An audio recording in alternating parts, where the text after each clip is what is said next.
nuk ka ndonjë njeri në Greqi, as qeveria, as opozita, përveç grupimeve ekstreme, që u thash janë në periferi të politikës, nuk merret njeri, nuk merret me çështje të tilla. Do me thënë, po të isha politikan grek që negocioja me palën shqiptare, në kjo se dy çështjet e mëdha të Shqipërisë janë ligji i luftës, që nuk janë ato për mua.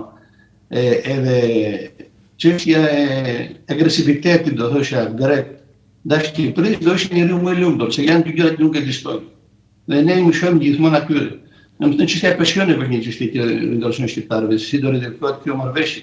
Njerëzit që kanë punuar 20 vjet në Greqi, 20 vjet në Shqipëri, po marrin pension akoma, domethënë me 40 vjet punë. A çështja është shumë delikate dhe më së rrezikshme që duhet të besojmë dy shteteve. Okej, zoti Beleri, kam një pyetje të tillë që Shqipëria ju e thatë dhe vetë që i respekton me ligj pakicat kombëtare. Përse Greqia nuk bën të njëjtë gjë për pakica kombëtare, për shembull për shqiptarët atje në Greqi? Shqiptarët në Greqi nuk besoj se u mohojnë ndonjë, po të shikoni tani në festat e 28 nëntorit, në 29, në gjithë qytetet e mëdha të Greqisë kishte festa, në mes të shesheve në jo, pse si përcakton pakica kombëtare flas? Ju zot që foku thoni që shqiptarët që kanë vajt pas viteve 10 mund të përbëj pakicë kombëtare? Jo, ka dhe shqiptar për para 90 ose para 3000 vjetëve atje. Arbanitas që kanë vajt në Greqi në vitin 1400-1500 thoni. Jo vetëm Arbanitas. Po, çka ka? Shqiptar. Shqiptar, e keni fjalën për shqiptarët e Çamërisë. Po. Duhet të dini që në Greqi mund të vedeklaroj secili atë që ndihet dhe është. Greqia nuk ka miratuar Konventën Kuadrë të Këshillit të Evropës për mërtetet. Ky është e vërteta. Edhe Shqipëria e ka konventuar, e ka miratuar, por nuk e zbaton. Greqia se ka miratuar fare. Ky është diferenca.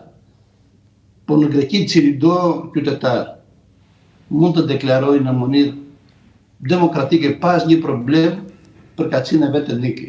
Unë nuk kam takuar në Greqi, edhe pse njoh shumë shqiptar para viteve 90 që të deklarojnë si të tillë. Sepse kanë frikë. Nga kush?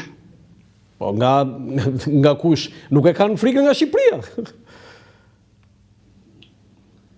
Nuk është një çështje që ngret të them nuk ka sens. Nuk edhe po të ketë, duhet të dini që ka edhe këngë, ka edhe njerëz, ka edhe grupime, po të gjitha ata janë në harmoni. Mua më thonë tani që janë bërë presion më publik në Greqi dhe takoj Arbanitas kudo që vete. Janë institucionar grek, janë piloti që isha dje, ishte Arbanitas. Më tha unë të votova se jam Arbanitas. Mirë bëni thash, unë nga je prit, se që nga e bukur kjo. Do të ka votuar ty si Arbanitas. Ti pas ke marrë votat edhe të shqiptarëve të vjetër, zoti Beleri. Nuk e di, nuk mund të shikoj votat, thash një piloti që toja dje më tha këtë... Piloti, ja? O, sa e bukur kjo histori më. Shumë e bukur. Dhe i them unë nga je më tha nga fshati që është, nga Shtogjina, sa vit e keni, më tha mua nuk di gjë, po i thashim në flesh Shqip, 2-3 fjalë më tha mua buk, uj, më mëngjesë, 2-3 gjëra tilla. E bravo, ai tani e di ishte Arbanitas, po di e grek. Do me thënë, mua më voturi, më thonë mua. Ç'të bëj ai shkreti o zoti Beleri, si është bërë ujë gjaku, ç'a ka ndodhur në këto 100 vjet me atë shkretin? Si ç'a të diet? Janë 100 vjet, 400-500 vjet. Ai shkreti tani është. Jo, ç'a ka ndodhur këto 100 vjet e fundit them unë pa ato 400.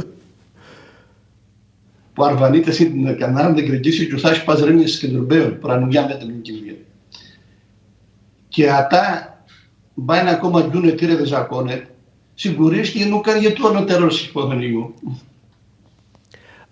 Irakli Koçollari shkruan që janë 3 milion Arbanitas. Nuk e di, mund të jenë. Mund të jenë. Nuk e di ka shumë në preferit të Irakli Koçollari, them, studiosi serios. Nuk e di. Ata njerëz duhet të dini që deklarohen dijen Arvanitas. Kanë qenë në instancat më të larta të shtetit grek. Duhet të dini që ka pat pangallos që thatë, ka qenë Arvanitas dhe deklaronte. Po ka qenë president, kryeministra, ministri i jashtëm. Po, ata njerëz nëse do të shkoheshin dhe do ishin të diskriminuar, nuk do arrinin në instancat më të larta të shtetit. Ka një shprehje në Parlamentin Evropian, në Parlamentin grek, në vitet pas luftës. Kondili ish kryeministri kur u natos shumë, tha do bëhet ashtu se ashtu dua unë, në Shqip. Pra në Shqip? Në Shqip e tha në Parlamentin grek. Kush e tha këtë?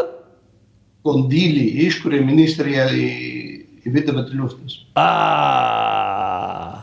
Tani, për ta mbrojtur këtë. Natos nga kritikat e opozitës dhe po bëj një debat i madh.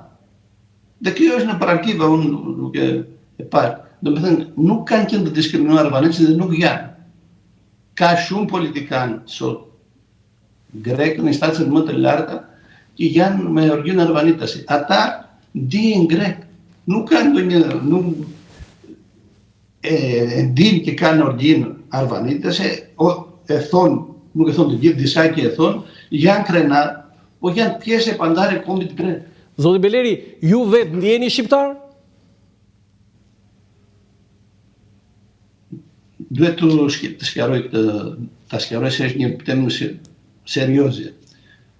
Ndjem shqiptar domethënë, një njeriu mund të ketë vetëm një etni, dhe jam i etnisë greke. Ndjem shqiptar, po jam qytetar shqiptar dhe dua që shteti shqiptar të evoloj, të përparoj dhe të jetoj mirë, se si që ta e gjysmën e jetës e kam pa në Shqipëri, e gjysmën e jetës time në Greki. Pra, dashurin, respektin që kam për shqiptarët dhe për Shqipërinë, është e pakufizuar. Po kam një etni, jam i etnisë grek.